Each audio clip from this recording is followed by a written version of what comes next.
This is the one thing I forgot to do. Go ahead. No,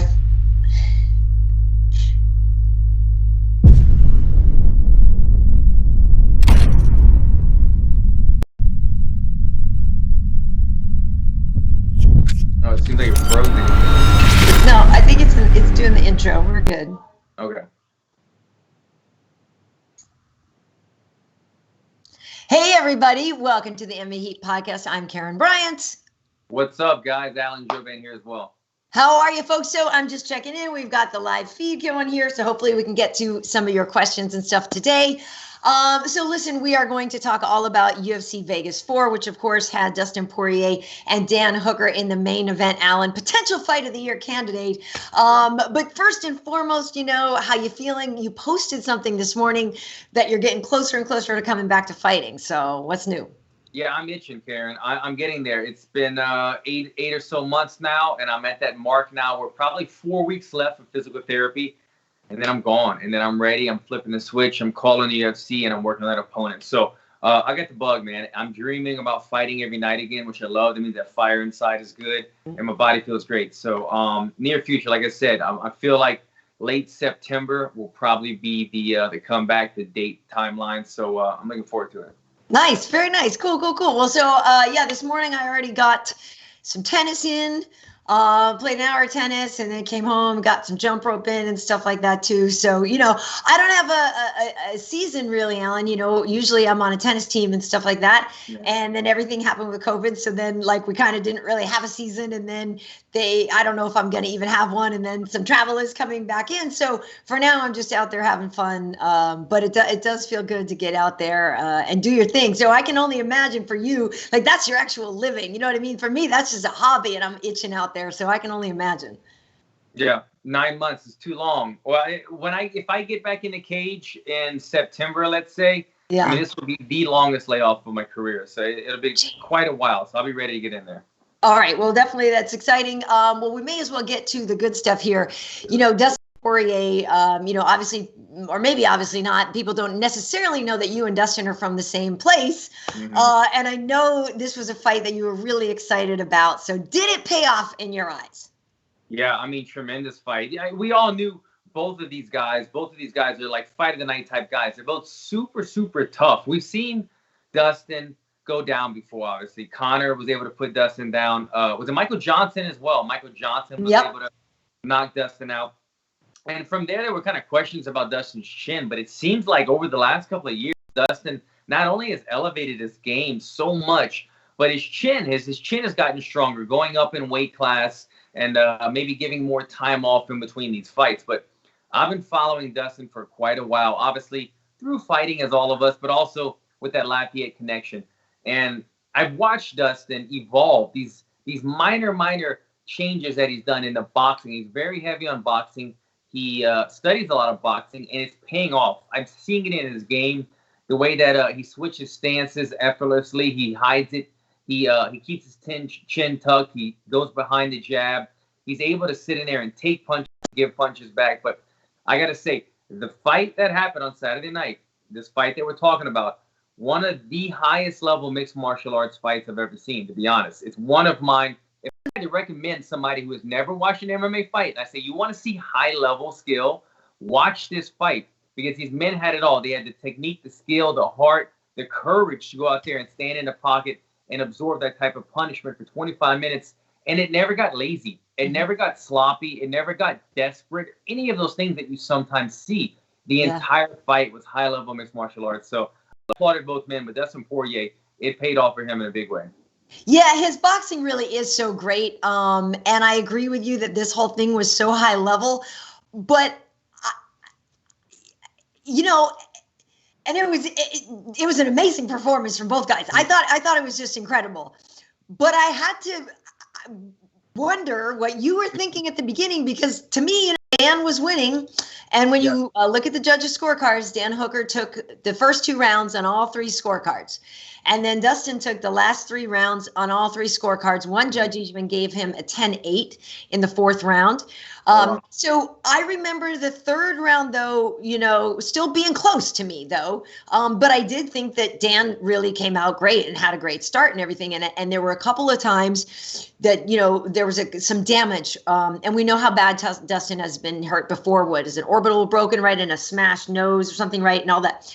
So he started to accrue some damage, and we know that Dan can kind of walk through everything. And so I started seeing some damage on Dustin, and then I started to get a little concerned for him. I didn't know how much damage he could take, and I did know that Dan could keep taking it and keep giving it all night long too. And so there was a couple of times where it looked like it wasn't going to go well for Dustin. And I'm thinking, oh no, the getting back on a horse after a title fight, all these things that are going through his head, and he's doing so well here. And if this doesn't go his way, what a massive setback. But then he started to warm up, and I didn't know what was happening in those first couple of rounds. I mean, I know what was happening is that Dan's incredible. But as it was going on, I was like, Dustin better look out. I don't know what's happening. Then, of course, he came along. First and foremost, so excited that we got a lot of rounds out of these guys because, potentially we wouldn't have.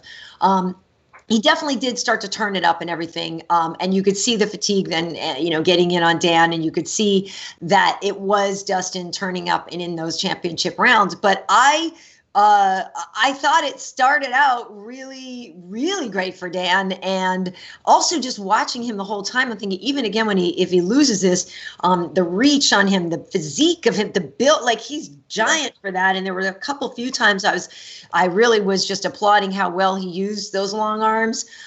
It's funny because we were yelling, we had the door open and we're yelling, and a friend of ours who lives a couple doors down had the fights on too, and you could hear him yelling and stuff too. And I thought it was just fantastic. It was awesome. I agree. I kind of forgot about one thing that had me a bit worried for Dustin Poirier was that first round, Dan Hooker was landing that outside calf kick repeatedly. And it was already showing dividends. It was already showing by the second round. You could see there was a lump of swelling on Dustin's leg, on his calf. And he started to kind of switch stances, and it was bothering him. And so I was thinking, wow, we're in rounds 1 and 2 in a 5-round fight, and he's already got it damaged. Now every kick hurts after this. But Dustin found a way to kind of change the momentum. Even though Dan still won that second round, Dustin started landing a little bit more, moving the leg out of the way. And by the third, fourth, fifth round, we didn't really see that leg kick relevant anymore from Hooker. And so I wonder what that was. I wonder if he kind of just steered away from it, or he felt like Dustin was now timing the counter shot when Dan was throwing the leg kick. Dustin was now throwing the left hand down the middle, whatever it was. But I agree. Round 1, Hooker was able to use his reach, use his kicks, damage Dustin, not take a tremendous amount of damage himself, and was setting up a good fight for himself. But again, it was just, I was talking about the momentum shift. Dustin was able to find something in the corner. We saw it when they had it on ESPN at the commercial break. When he goes back to his corner, and his corner asked him, he said, "You having fun?" He goes, "Oh yeah, I'm loving this," or something like that. That just shows that type of enthusiasm. Yeah. I don't know if he was really loving it, but to be able to say that, it just shows that you're in the zone, you're in the confidence, you're on the same page with your cornerman. Yeah. He might not have been loving it, but he knows that he felt confident enough that he had 2 or 3 good rounds left in him at this pace to be able to respond like that. And so that's what that meant to me. I interpreted it as everything is going according to plan, and I've got more to give. And so when he said that, it showed it. And he showed it coming back into the cage for the next round, the third round, I believe it was, third or fourth round. He was able to keep that pace and start pulling away in those championship rounds. Yeah, it's interesting though, because in the minute, or whatever, the moment, coach, I'm loving it or whatever. But if you heard him in the post-fight interview, it did sound like he was being very honest about how much a toll this takes on you, though, right? And the fatigue of it, and especially when he's fighting at such a high level all the time. And he did make it sound like, what did he said? He'd fight at the end of the year or something, take a little time. And that's, I guess, I'm glad to hear that. I'm really glad to hear that. And I think that's what it is with me was concerning me in the early rounds in this is how many more wars like this can Dustin be in, right? Because, again, this is another fight of the year contender. And the same question holds true for Dan Hooker. How many fights can he be in? Every single one of his is like this. That's why he's awesome. That's why he's freaking awesome. But how many of those are we going to have? I mean, I know they play more defense than Justin Gaethje, and Justin Gaethje has since kind of changed up a little bit and started playing a little more defense himself. But it is one of those concerns when we get these just money fighters like that, that how many times are we going to get to keep going to that well? And I hate to think that while I'm watching it, because I want to love it for what I'm watching, but at the same time, I'm like, how many more times are we going to see these guys able to do this? And then I don't like to see it, because even though it was so technical and everything, they still beat the crap out of each other. I've got to agree with you. It was a tremendous fight, and I was on my feet nearly the entire fight, and I watched it with my coach. Yeah. When the fight got done, we were just like, whew, that was insane. That was high level. And then it kind of set in. We go, wow, but damn, those 25 minutes, those extra 10 minutes, those extra 4 and 5 rounds, they take so much more toll on your body and your brain and the cumulative hits that you're taking and everything. It's so much more. It's like fighting twice in one night, really. Right. And so you're seeing, you said it. I mean, Dustin's been in a number of them. Dan Hooker's coming off of a couple in a row now. It does take a toll. And so Dustin said the right thing. I think gapping the fights out, if you were a 4 or 5 fight a year, 3, 4 or 5 fight a year type person, but now you're doing 5-round fights, you should definitely consider only 1 or 2 fights a year, because those are tremendous fights. And what's surprising is I saw Dustin this morning on Instagram. Pictures of him, and he didn't look that bad. I mean, unless the man was wearing makeup, he did not look that bruised up. I was really surprised with the amount of damage.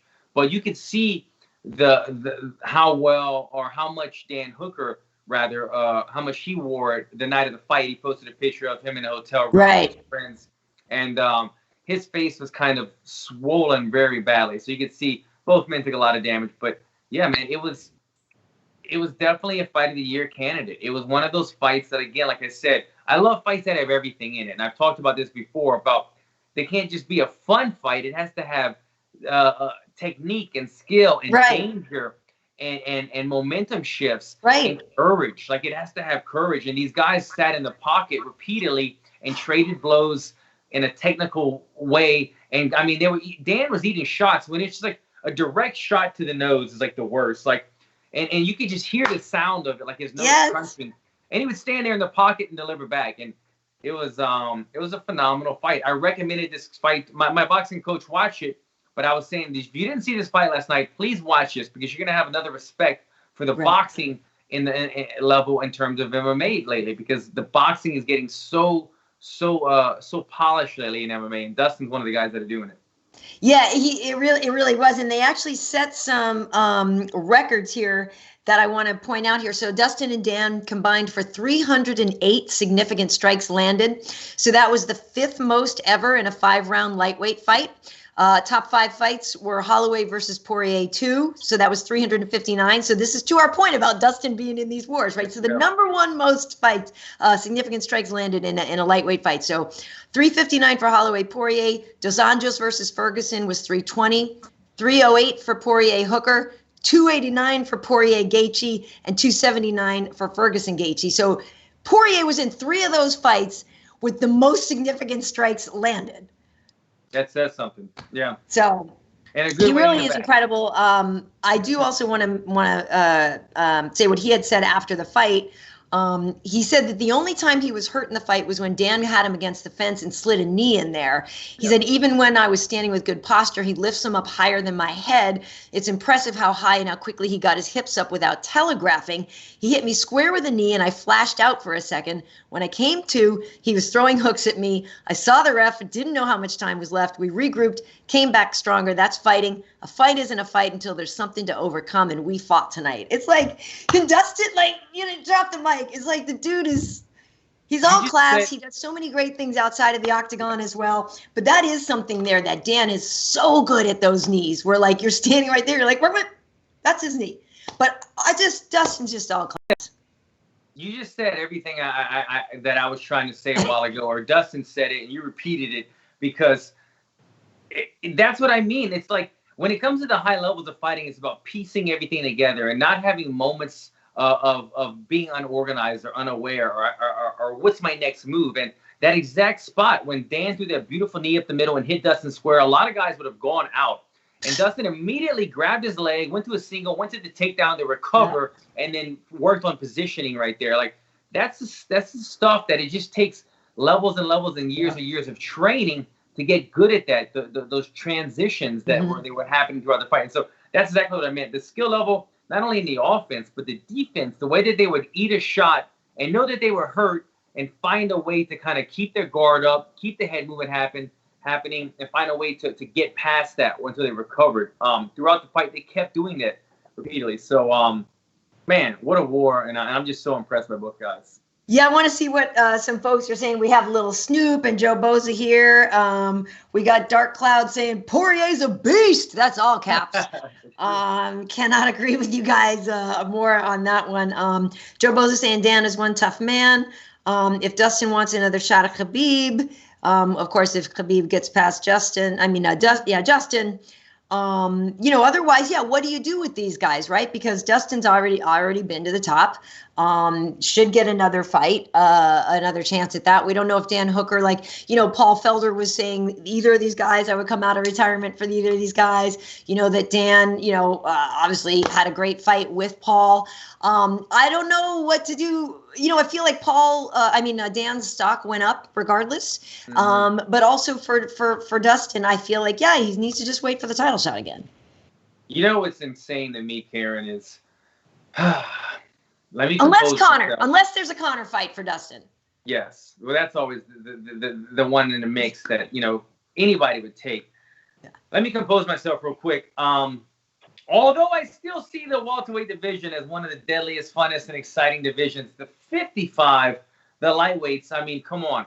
What's crazy about it is that we already had not just a talented group of amazing fighters in that weight division, but what I'm getting at is when you have Justin Gaethje, when you have a Tony Ferguson, when you have a Dustin Poirier, these are already guys that, they're just dangerous, they're violent, they're always exciting, and any one of those guys on any fight will always get the fight of the night type bonus.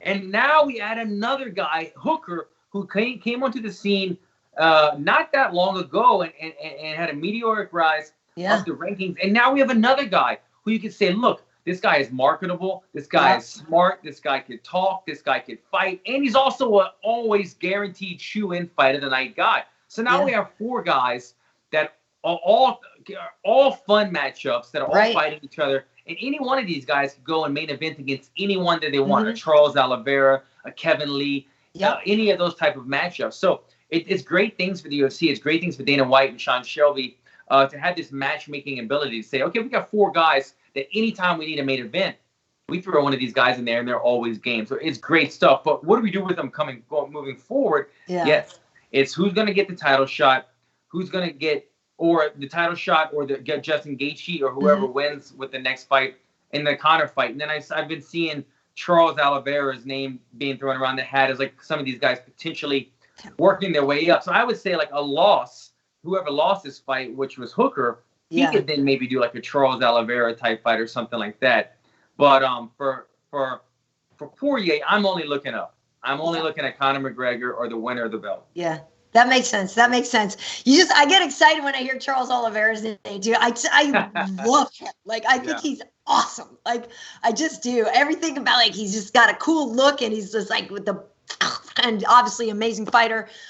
Big fan of Oliveira. But the top of that division is nothing but money fights. And you mentioned it, even some of these other guys in here, that guys like Kevin Lee that maybe lost a fight here and there or whatever, but are still freaking great and always show up too. Yes, always deliver. So there's a lot there. There's a lot to go. I'm happy for both guys in that main event to know that we got all those rounds out of it and that they got fight of the night. Obviously, they might get fight of the year. Hopefully, they both can just heal up really well from that. Before we move on to the co-main event, I just want to make sure that we get anything here. Okay. So folks, we're just talking to, in general, I think we covered everything here. I had texted you, Alan, during the Mike Perry fight with Mickey Gall. We know you have a lot of experience with this fight because not only have you fought Mike Perry and you defeated him, but you trained with Mickey Gall. So I feel like I would love to just give you the floor here, Alan, is to hear your thoughts on this one, because it was a little bit odd. I did not sit down in the walkout. I didn't sit down during the fight. I didn't sit down in the post-fight presser with Mike.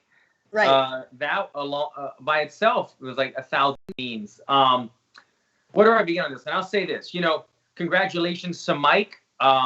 Good effort by Mickey. I thought Mickey Gall's striking looked very good. I thought Mickey Gall looked very sharp on the feet. And it was a really good effort against a tough guy like Mike Perry.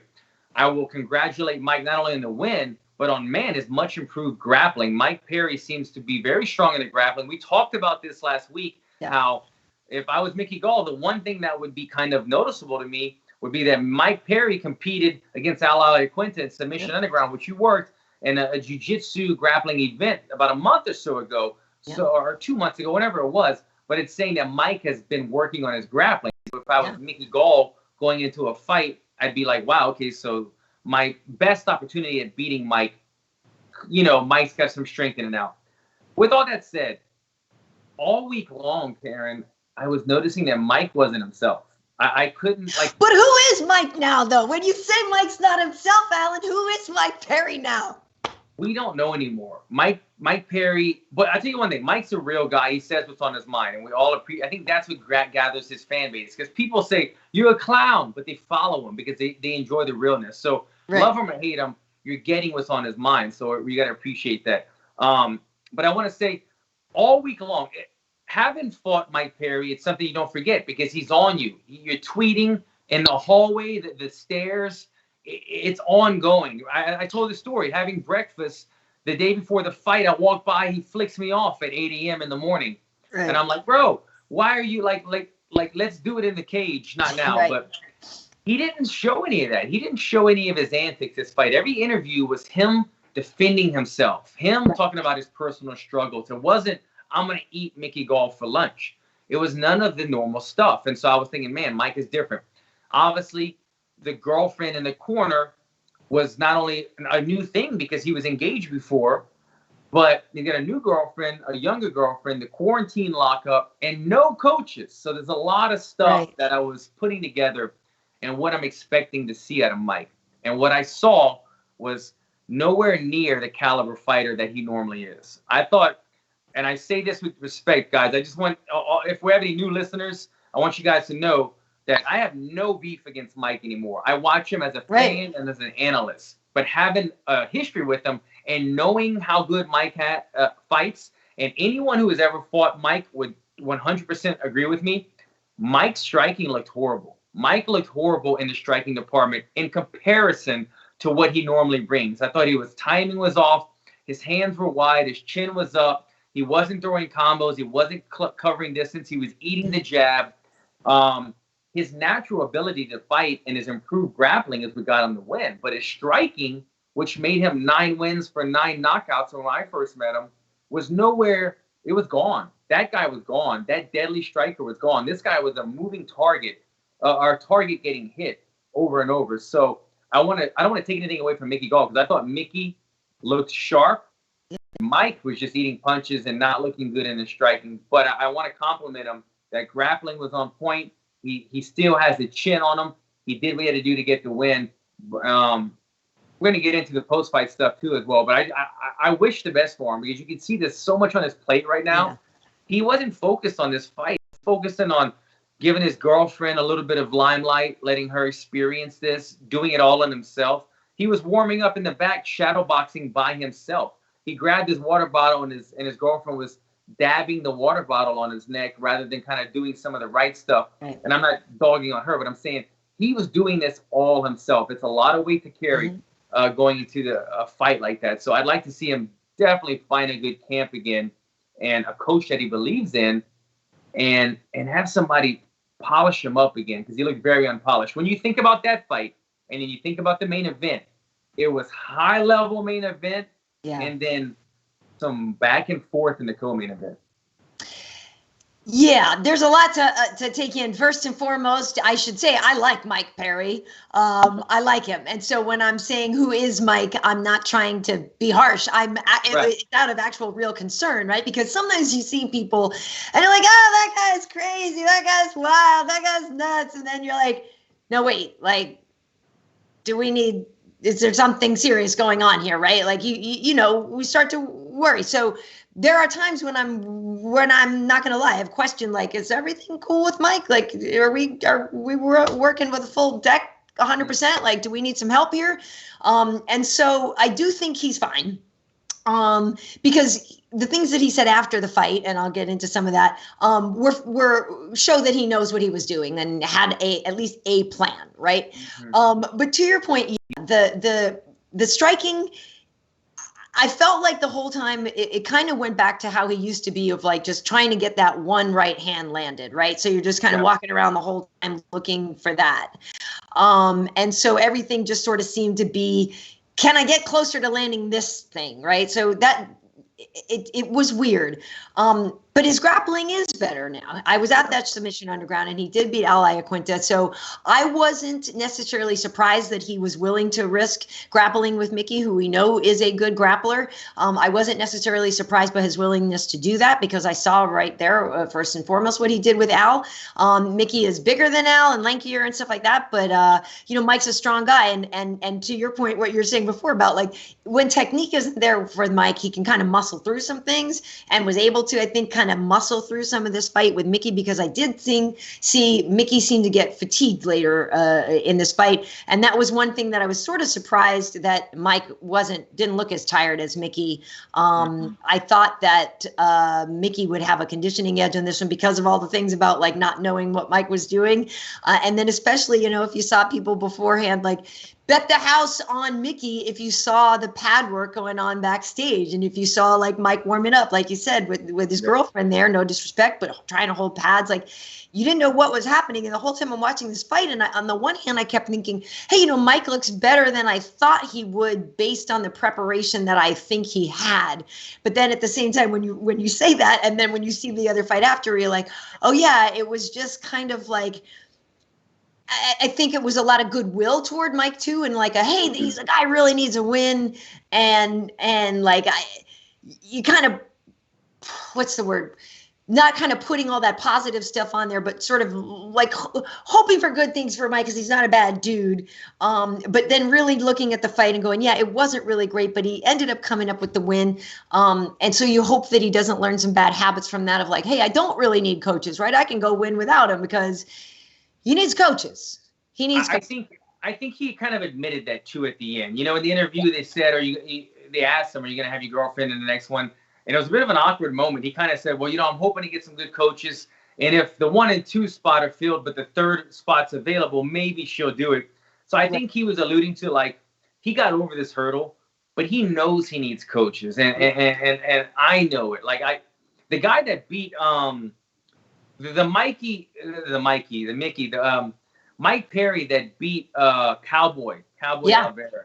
The Mike Perry that went into those wars against some of these top 10 guys, that guy was on point. I remember watching Mike fight and go, wow, he's gotten better. He's gotten better. He was just, his hands were up more. His kicks were on point. Right. The guy in this fight was lost. The guy in this fight was just out there doing it all on himself. And I felt bad for him. I felt bad for him in the interview when he's talking about taxes and coaches wanting the credit. It told me that, A, he didn't have a good relationship with his coaches, and B, he might have also just been trying to save money. I mean, if your coaches come with you and you have 3 coaches and they come to the fight all week, you're giving them per diem, you're giving them percentages, you're giving them money.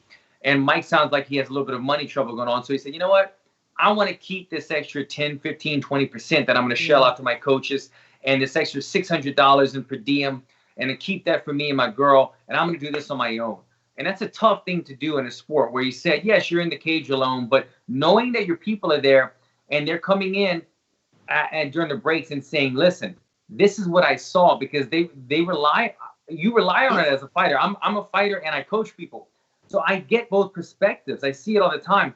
And my coaches are seeing something that I can't see from the panoramic view. And so when they come back and they say, listen, your right hand is down or he's open for the head kick that I did not see. He didn't have any of those tips and everything just didn't look sharp to me. So, yeah, I think that was almost a cry for help when he got on the microphone at the end and said, I hope to find a coach, this and that. Yeah. I feel like people will reach out to him. Gyms will probably reach out to him. Some gyms in Florida or wherever. And say, look, come here, man. We're gonna get it going. But Mike has to meet him in the middle. You can't go there and say, I'm not gonna listen. Or you I was just gonna say, how coachable is he? That's my question. You have to be coachable. And he's showing that he's not. But I think he will get reached out to. And it's about finding that Mr. Miyagi. It's about finding somebody who you click with and you trust that what they're giving you is not, like Mike said, for them to look good on TV when it's quiet, or for them to just get their moment. You're trusting somebody to give you something that's going to help you win this fight, or make you look better, or help you at least take less damage if you're already on the road to winning the fight. He needs it. I hope he gets it. I felt bad for him in the post-fight speech, but again, congrats on the victory. But he did not look like anything of his former self that I saw 2 or 3 fights ago. Forgive me if it sounded loud. We had a couple of ghetto birds flying overhead, so forgive me about that one. Yeah, I wonder about Mike's coachability, and how many times is he going to say that he knows everything? But there's also a huge part of me, and I know it's just because they're my friends, but there's a huge part of me that would love to see Mike go down to King's MMA for a week and mix it up with those guys. It's a striking heavy gym, but the way that Hoffa, the man could have been a preacher.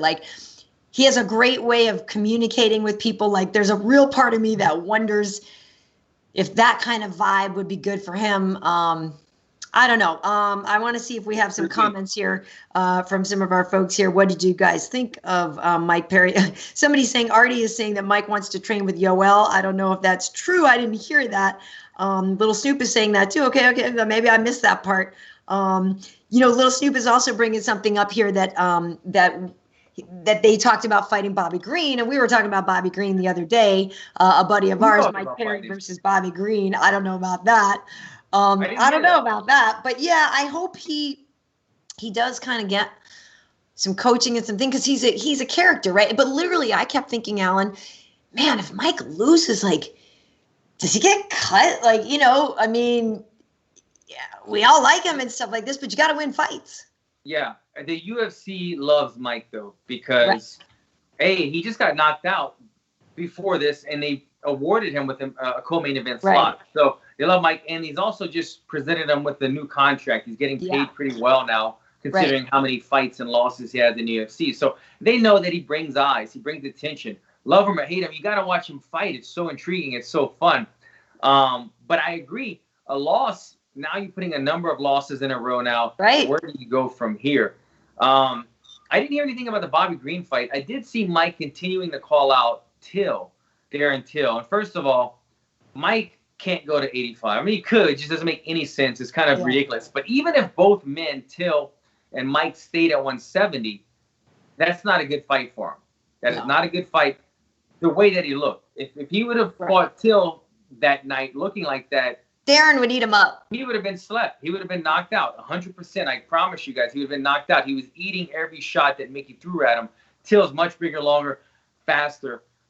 More powerful. Not faster, but more powerful. But the old Mike from 2 or 3 fights ago could have a shot against Till at 70. It could be a competitive match at 70, but not at 85. He's not going up to 85, and not the way he was looking without coaching.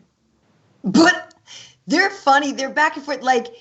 And I'm so excited because I am, some folks know I'm going to Fight Island. So one of the fights I'm working is Till Whitaker, which is going to be ridiculous. It's going to be ridiculous. It's going to be so good. They're both such great fighters. But Darren, these days, Darren's troll game. What is going on? The dude is killing it so much. And the whole trolling of Mike and the website and all this stuff, I feel bad for Mike. I really do, because that's next level trolling. But there's a part of me that's like, oh my God, it's so good. I have to applaud Darren Till. I got it. I haven't seen what he's done to Mike. I mean, I've been hearing about it, but I haven't even seen the direct trolling or tweets at Mike, but I've just been seeing Darren Till's face over everybody over lately. everything, and then he put his Bisbing. Then he's like Darren Bisbing, but he's photoshopping it everywhere. Like he's hilarious. Some of the stuff that Darren is doing is hilarious lately. You got to check this stuff out. He made a website dedicated to trolling Mike and all this stuff. So bad, like it's so bad. Like I said, there's a real part of me that's like, that's not sports bullying. And then there's the other part of me that's like, that's so good. I'll say that there's no bullying and fighting. We're fighters. So that's our job, is to bully one another. So if you just take it to the next level like Darren's doing, then it ends up being funny. And it's funny how, like, during this quarantine and before, people have emerged on social media. We've seen Bruns and Bruns who's why am I blanking all of a sudden? Yes, Bruns, who's getting the fight. Burns. Am I saying Bruns? Oh, yeah. Gilbert Burns. Yeah. Yeah, I know. We're going over so many names. Gilbert has emerged on social media lately with all this stuff. And then Bilal Muhammad and then Darren Till. All these guys, if you're not following these accounts, follow them. These guys are always posting, always saying hilarious stuff, always doing stuff during the fight as well. So really good to watch. But I just judged, and I don't know what happened there. But it's all real. I'm getting a trim tomorrow. This will be interesting. I haven't gone out for it. You got a haircut the other day. I'm going to get a haircut tomorrow. Yeah. We'll be all like gloved up and all this stuff, but the ends are crunchy. So I need to get a haircut. But I just want to wrap up the Mike Perry talk, because this is some of the things. So he did say that he wanted to go find a training camp and some teammates, but he said, he's looking to move to South Florida, which then you'd think of Henry Hooft and stuff like that. But he says, I'm looking for a friendship-based relationship rather than someone just telling me what they think I need to do to win. I got to make some moves. So that's problematic, though. Like, it's not a good start. It's not, because that already tells me you don't want to listen. And it's saying a friendship-based. It's almost like telling a girl that, like, yo, let's go out and come home with me, but I just want to keep it friends. Like, so the coach is saying, so wait, I'm going to give you my time, energy, and effort, but you might not use me, might not pay me, or might not listen to me. Right. How am I then going to give you my 100%? It's not going to happen, Mike. We have to find I get it. When I first started martial arts, I thought I wanted a Mr. Miyagi. I wanted an old person who I would be 100% respect everything they say. They tell me to paint the house, do 1,000 kicks, I'll do it, because they are going to guide me. And then I realized that doesn't really exist anymore. Maybe in boxing, because boxing has these trainers that have been around for 100 years. In MMA, the fighter is the more experienced person in the group. It's just how it is, because there's not a lot of coaches that have had 30, 40 fights. Maybe a couple over at Mike Brown and a few like that. But for the most part, 90%, 95% of coaches are a boxing coach or a wrestling coach or had a couple amateur fights, etc. So Mike is a guy that's just so kind of headstrong and working with people who haven't done as much as him, so he doesn't really believe them. So for him to say that I'm working on a friendship basis, it's tough. You need to find somebody who gets you, but you have to listen to them. You have to make those adjustments. I email with my coaches all the time, and they send me videos, and that's the type of relationship you should be feeding off of one another. I was watching Poirier fight, talking to my coaches, like, you see this, like the smallest little minute things that we're talking about right now. Yeah. Mike's watching fights alone, not bouncing ideas, and he needs to find somebody that can bounce ideas and say, would this work with me? Let's try this in the gym tomorrow. And that's how you evolve. And he's got to find somebody, but he's got to be open. You said it. It's not a good start. Yeah, and the thing that's interesting about it is I actually and personally have like sort of bounced on this one tennis coach that I had for several years. And he kind of bothered me all along because he is very much a my way or the highway kind of guy. But I needed to learn a lot of things. And so, I kind of put up with it, even though I'm like, I know this isn't really, because I played a lot of sports in my life, and this really isn't this great approach. And then working around professional athletes and coaches, I really know that it's not the method. He's a very old school guy. He's an older guy, and a very much a my way is the only way, and does not engage in conversation. Like, you cannot bring something up to him. So it's very annoying. And which is why I finally just left, because I was tired of not being heard. Mm-hmm. But you can't go all the way the other way either, where it's just like my buddy and, hey, Alan, maybe you want to do some of these reps today. I don't know. What do you want to do today, bro? Yeah. Do you want to spar? You want to, like, it can't be a bro thing either, right? So I don't want some tennis coach that's just me, hey, KB, what do you want to do? Like, you need to push me. And we don't need to be friends. You need to hear me when I bring a point up, and I need to listen to you too. We need to have that kind of respect, but I don't need to be friends. I don't hang out with you, whatever. But so maybe he's just, it's the way he's describing the relationship or what, but I get that he needs to have somebody that will hear what Mike wants to do, but Mike can't just keep running the show, because he's gonna have to just shut up and listen sometimes if he's gonna get better. You heard him speak about the weight cut in the post fight, and he was saying, like, he didn't word it good, but I know what he was saying. Like, I made weight, did that without coaches. That's some athletic shit. That's what he's saying. But he's saying what it told me is that he's used to having coaches there that help him and push him. And when he's like passing out, they say, get back in there and do it. You got 2 pounds to go. Yeah. And so when you're used to having that, and then all of a sudden you take that away, and it's just him and his girlfriend who's inexperienced in weight cutting, he had to man through that by himself the whole time. And I know he probably hit that 1-2 pound mark where you got half an hour to go, and he was already hit his point. And he goes, damn, I got to do this shit on my own. I got to get through it. It's tough, but I got to do it. I said I was going to do it. So that's why he was bringing it up. Yeah. I managed myself one fight. I booked a fight. I renegotiated the contract. I got all my coaches. I did my entire camp. And this isn't the reason, but I lost that fight. That wasn't the reason. But what I'm getting at is it was a lot. It was so much stuff I should not have been worried about. Right. There's that too. Emailing papers to the UFC and making sure everybody had their medicals and getting my visas and passports from my cornermen. Yeah. Let the manager do that. Let your coaches do that. Let you focus on fighting and let them help you get better, Mike. Right. Well, that's the thing. He is a likable guy, and I hope he does get better, because that's the thing is, this matchup with Mickey was sort of odd.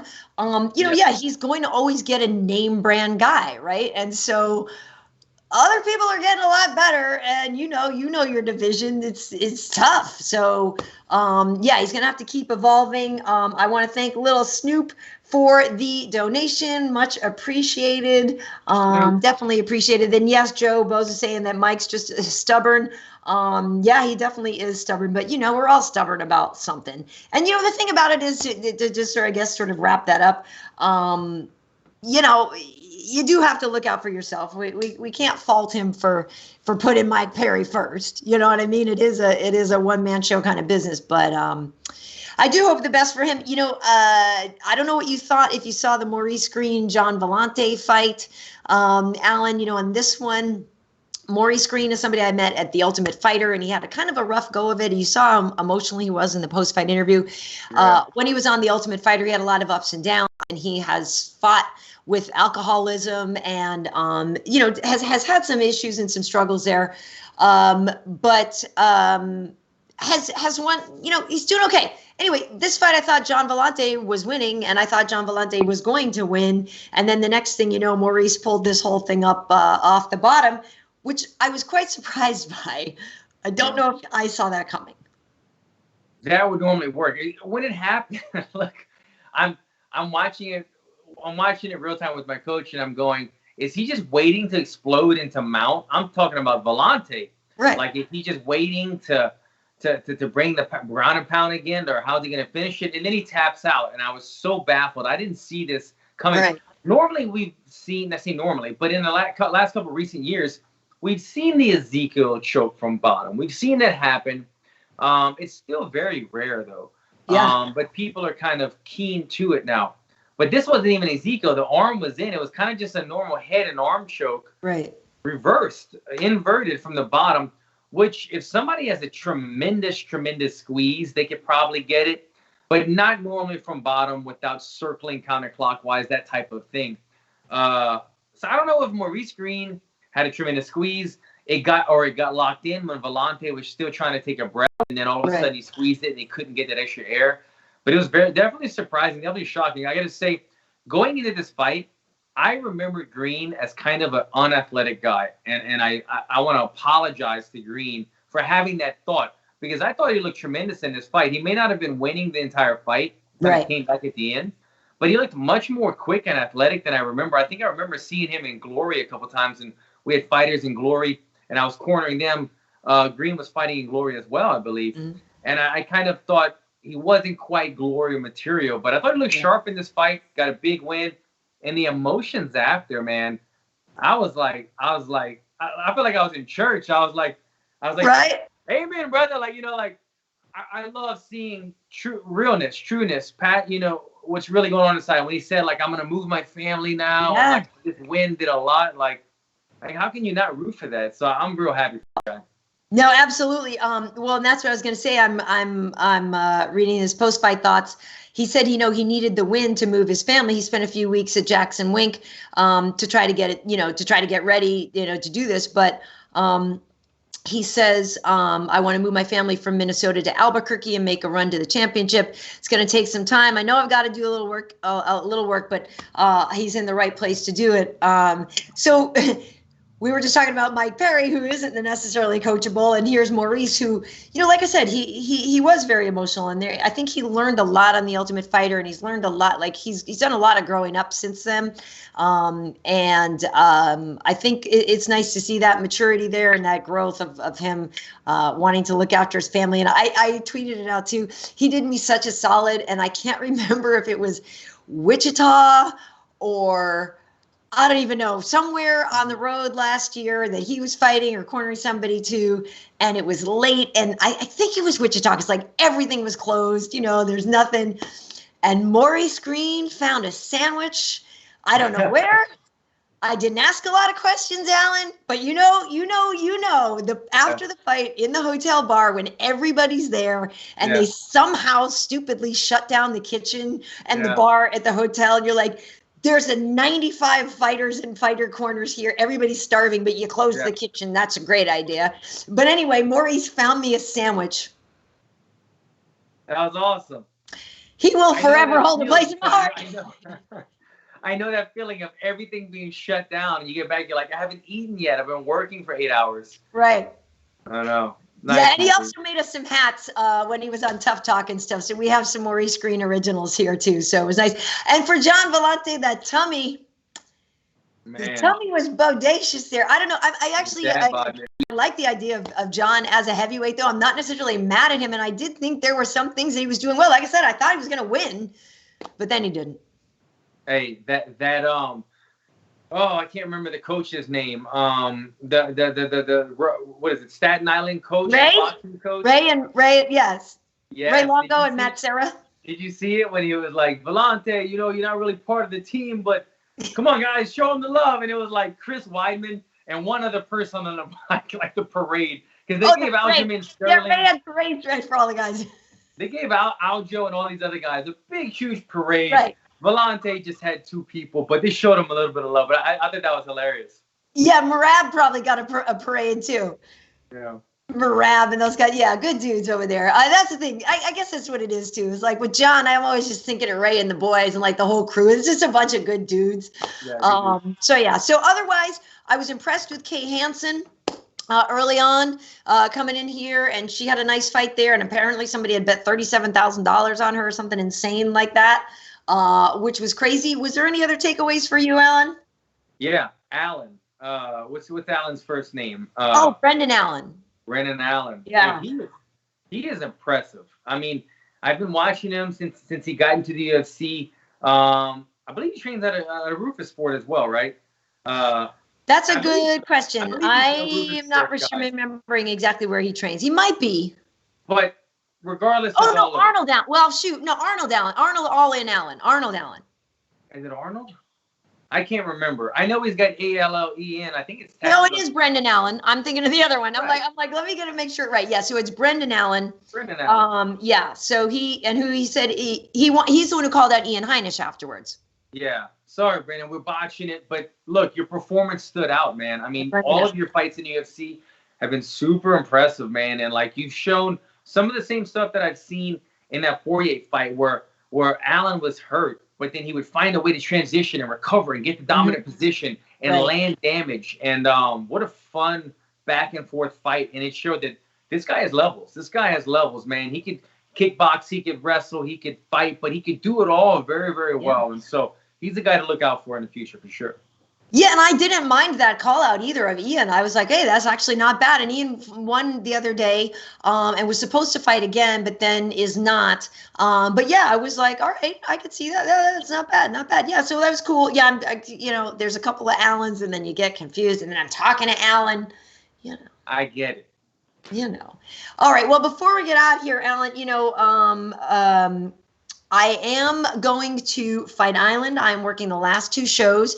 I keep getting more information now, some things. So I'm supposed to leave on the 9th and go to Vegas and get tested and quarantine. So I'm just knocking wood and trying to stay really safe here and just really hope that make it over there and everything is safe. But I'm getting more information on what I'll be able to do over there. So, Alan, it might be when I finally write that book that I've always wanted to write. Going to be a lot of solo time for KB in your hotel room. Like they're like, and your meals will be either grab and go over here or available in your room. The gym will only allow like 30% capacity or something like that at a time. The pool is closed. Whatever, these restaurants, this one might be open. You can maybe go over here for this one. So it'll be interesting. Like I'm going to pack my cross ropes and stuff. So I'm like, I might start doing 2-a-days. Like, there might just be like, I don't know. We'll see. It could be interesting, but I do love to read. And I have always wanted to write a book. And I have some other ideas for some things. So hopefully I get productive, study some more Portuguese while I'm there. I don't know. I like the mindset. I saw it, Karyn. I saw the itinerary, the breakdown. I was like, damn, like, everywhere you go, it's like quarantine 24 hours, get tested, wait for results. Move on, quarantine again. Right. And you're talking about 16-hour flights, all this stuff, time changes, quarantining, testing 3 times. It's a lot. It's a lot of travel, a lot of alone time for one night of fights that normally would have just been like, I know, much easier. I know.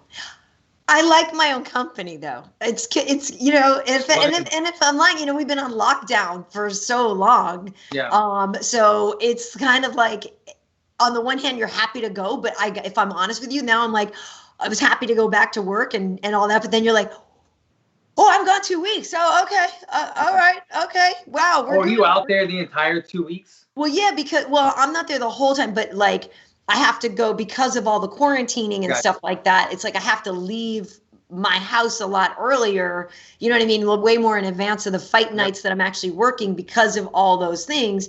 So like, that's what I'm saying. Like, I hope I get there and then just keep staying, passing all these tests and everything because, if you're working over the course of 2 weekends or whatever, I'm working the last 2 fights. Yeah.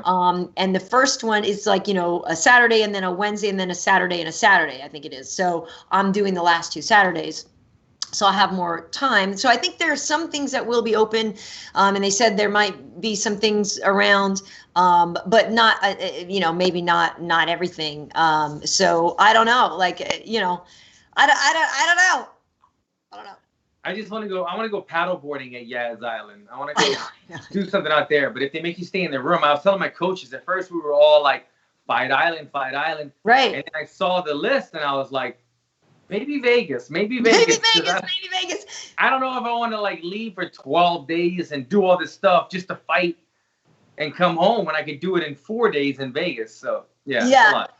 It's going to be interesting. And it's funny because on the court this morning with my friend Kathy, I was like, there is a part of me though that was like, oh man, like if they had tennis courts and like out somewhere, and I know it's going to be thousands of degrees and I play a lot in the heat anyway, but even if I played at 5 a.m, like I was imagining like some rooftop Abu Dhabi tennis court, you know what I mean? Like I have some gorgeous idea in my head, but I don't even know if I'm going to be able to do that. And I'm not going to bring my gear. It would be like a rental situation if it even happens at all.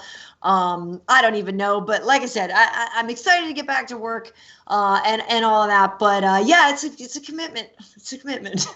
Well, you'll be in good company. If you like your own company, you'll have a lot of it. Exactly. All right. So next week, this weekend, there aren't fights. 251.